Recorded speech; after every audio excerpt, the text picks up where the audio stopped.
আসসালামু আলাইকুম। হ্যালো প্রিয়ন, যারা পাউসে কাজ করেন তাদের জন্য একটা নতুন আপডেট। সেটা হচ্ছে এখানে দেখতে পারতেছেন 6 আওয়ার লিফট নিচ্ছে। মানে পাউস 6 আওয়ার লিফট নিচ্ছে। তবে এখানে কিছু আমি নতুন প্রজেক্টের লোগোও দেখতে পারতেছি এখানে। তার সাথে সাথে পাউস ওয়েব অপশনটাও শো করতেছে। বাট এখানে কিছু সেন্টেন্সও বলা আছে। এখন কথা হচ্ছে পাউস কি এই 6 আওয়ার্স পর লিস্টিং হবে? বা যারা এনএফটি কালেক্ট করছিলেন তাদেরকে কি এনএফটি বিক্রি করার জন্য আপডেট শেয়ার করছে না কি করছে, এটাও তো একটা জানা দরকার। এবং এখানে নিচে আবার দেখবেন এই যে ম্যান্ডেটরি ক্রাইটেরিয়া টু স্টে এলিজিবলটাও কিন্তু তারা বলে দিয়েছে।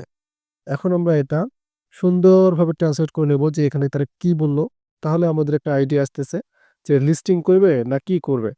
সো আমরা এখান থেকে মিনিমেস অ্যাপে চলে আসলাম সোজাসুজি।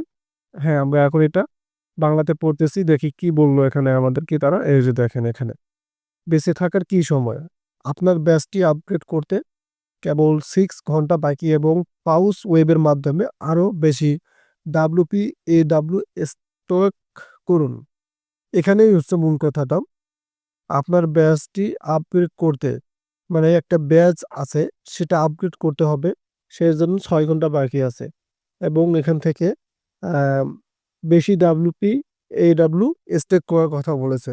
ক্রিয়াকলাপ চেক বন্ধ হয়ে যাচ্ছে, মানে ক্রিয়াকলাপ যেটা আছে সেটা কিন্তু বন্ধ হয়ে যাচ্ছে। নিশ্চিত হয়ে নিন যে আপনি যোগ্য থাকার জন্য বাধ্যতামূলক মানদণ্ডগুলো পূর্ণ করেছেন। সো সেগুলো কি, সেগুলো আমি আপনাদেরকে দেখাচ্ছি যে আপনি এলিজিবল হয়েছেন কিনা, এটাও কিন্তু তারা বলে দিয়েছে। আমরা পাউচ এখন ওয়েব থেকেই দেখব এবং চেক করব যে আসলেই আমরা পাউচের মধ্যে এলিজিবল হয়েছে কিনা। এটা তো অবশ্যই আপনাদেরকে কাজ করতে হবে। ভেরি ইয়োর সেলফে ক্লিক করলাম, দেন এখান থেকে পাউচ টেলিগ্রামে ক্লিক করলাম। সো এখান থেকে আমরা দেখব যে আমরা এখানে এলিজিবল হয়েছে কিনা, কন্টিনিউ ইন ওয়েবসাইট। সো মূলত এই আপডেটের মাধ্যমে যেটা আপনারা বুঝতে পারলেন, কোন যে ব্রাউজার আছে সেটা সিলেক্ট করবেন আপনারা।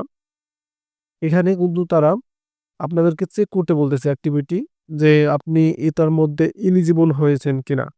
সো আমরা এখান থেকে এই যে কর্নারে চাপ দিবেন আপনারা, এখান থেকে থ্রি ডট মেনু রয়েছে, এখানে ক্লিক করে আপনারা এখান থেকে ক্লাব অপশনে ক্লিক করবেন। এই যে এখানে দুইটা অপশন দেখবেন, আমি এখান থেকে দেখাচ্ছি। এই যে ওয়ালেট কানেকশন, এটা ঠিক থাকতে হবে, এলিজিবিলিটি ঠিক থাকতে হবে। এই যে ক্লাইম পাউস, আমরা একটু নিচে আসতে চাই, এখান থেকে নেক্সট অপশনে ক্লিক করলাম। এই যে কংগ্রেচুলেশন থাকলে জানবেন যে আপনার চেক এলিজিবিলিটি ঠিক থাকবে। সো এটা কিন্তু চেক করে রাখবেন, এটা ঠিক থাকলে কিন্তু আপনাদের সবকিছু ঠিক থাকবে। সো মূলত আমরা বুঝতে পারলাম যে পাউস তারা যেহেতু 6 আওয়ার্স নিচ্ছে, এখানে তারা আবারও হয়তো এলিজিবিলিটি আরো নতুন নতুন অপশন আনতে পারে। সো যখন সেটা তারা অ্যাড করবে সেটা নিয়ে আমি ভিডিও আনবো। বর্তমানে কিন্তু তারা লিস্টিং বা টোকেন্স বা ভাউচার নিয়ে কোনো আপডেট শেয়ার করে, জাস্ট এটাই বোঝাচ্ছে। ধন্যবাদ।